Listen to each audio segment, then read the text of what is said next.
अल-अराफ की आयत नंबर 180 में अल्लाह ताला का इरशाद है, और अल्लाह के सब नाम अच्छे हैं तो उसे उन नामों से पुकारो।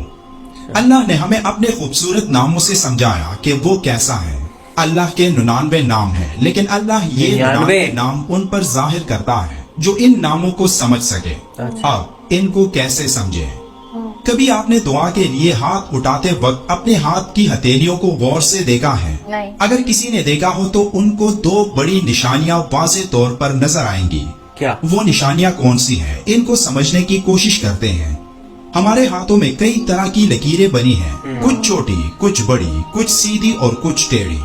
सदियों से इंसान हाथों की इन लकीरों से अपने किस्मत के फैसले करने की कोशिश करता आया है और ये जानने की कोशिश की कि हाथों की इन लकीरों में किसी की किस्मत कैसे छुपी हो सकती है। सही बात है। कई लोगों का मानना है कि हाथों में जितनी लकीरें हो उतनी परेशानियां होती हैं, कम हो तो कोई परेशानी नहीं होती। ये कैसा? बाज लोग लकीरों को देखकर किस्मत का हाल बताते हैं, लेकिन इसका किस्मत के हाल मालूम करने से कोई ताल्लुक नहीं। अच्छा। जैसे कि रसूलुल्लाह सल्लल्लाहु अलैहि वसल्लम ने फरमाया है कि जो शख्स किसी नजूमी के पास आए और उससे किसी चीज के बारे में दरियाफ्त करे तो 40 दिन तक उसकी नमाज कबूल नहीं होती।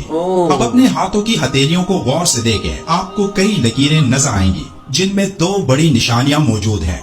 कभी आपने गौर किया है कि इन लकीरों का मतलब क्या है? ये कुछ इस तरह नजर आती है। अब इन लकीरों को याद रखें और अरबी में नंबर्स को सामने रखें जो इस तरह लिखे जाते हैं। अरबी नंबर्स में 1 और 8 नंबर को देखें कि ये कैसे लिखे जाते हैं। अब अपनी हथेलियों को गौर से देखें तो आपको दोनों हाथों में ये दो नंबर्स वाज़ेह नजर आएंगे। इन लकीरों में दो नंबर्स मौजूद हैं, एक नंबर 18 और दूसरा नंबर 81। नंबर 18 आपके दाएं हाथ की हथेली में बना है और नंबर 81 बाएं हाथ में। अब इन दोनों नंबर्स को पहले मनफी करें तो ये 63 बनते हैं। 63 रसूलुल्लाह सल्लल्लाहु अलैहि वसल्लम की उम्र मुबारक है।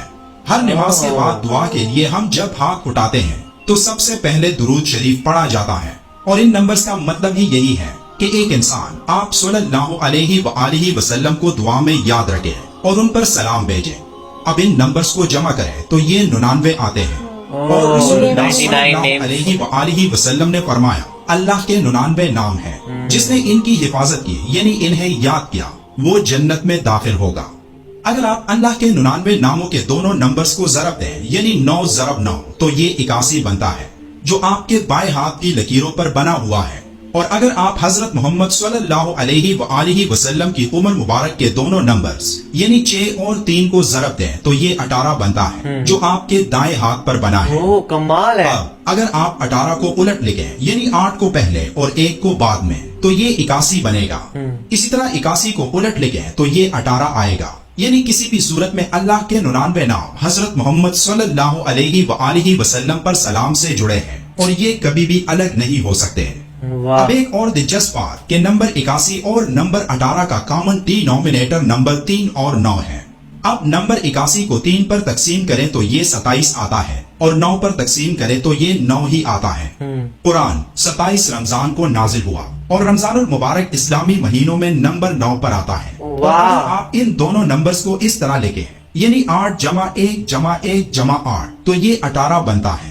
अब इस 18 की खास बात कुरान की 18 नंबर सूरत की 18 नंबर आयत में दाएं और बाएं का जिक्र है। अल्लाह का इरशाद है और हम उनको दाएं और बाएं करवट पर लाते थे। सही में। अब जो लोग इसको एक इत्तिफाक समझते हैं तो ये इत्तिफाक हर इंसान के हाथों में ही क्यों है कि जब भी हम दुआ के लिए हाथ उठाते हैं तो हम अल्लाह को 99 मुकद्दस नामों से याद करते हैं और उसके साथ अल्लाह के आखिरी पैगंबर हजरत मोहम्मद सल्लल्लाहु अलैहि वसल्लम पर भी सलाम भेजते हैं। नंबर्स के पीछे एक गहरा मतलब होता है। नंबर 99 9 और 9 को साथ लिखने से बनता है, तो अगर आप 9 और 9 को जमा करें तो ये 18 आता है और नंबर 1 को नंबर 8 से जमा करने पर ये नंबर 9 आता है। अब अददी तफहीम यानी न्यूमेरिक अंडरस्टैंडिंग में नंबर 9 0 आता है, जिसका मतलब है मुकम्मल अताअत। तो हम तमाम इंसान जीरो हैं उस एक अल्लाह के सामने जो सबका खालिक है। सही बात। जब हम दोनों हाथों को मलते हैं तो उसके साथ दोनों हाथों की कितनी उंगलियों को मलते हैं? 10। अब 1 जमा 0 1 ही आता है, इसलिए एक अल्लाह है और हम सब जीरो। जिसको अल्लाह हिदायत देता है उसको कोई गुमराह नहीं कर सकता और जिसको अल्लाह गुमराह करता है उसको कोई हिदायत नहीं दे सकता।